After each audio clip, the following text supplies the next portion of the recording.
Day 3 of trying to solve Rubik's Cube with beginner's method under 1 minute. Let's scramble it. Today it's yellow side first.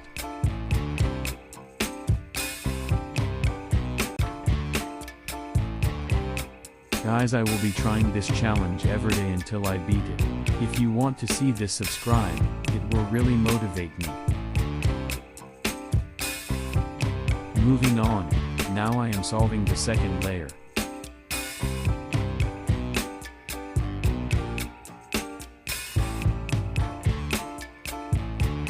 And this is second layer done.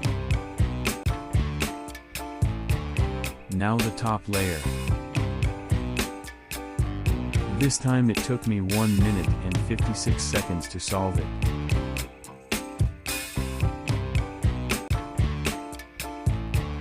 And it's done.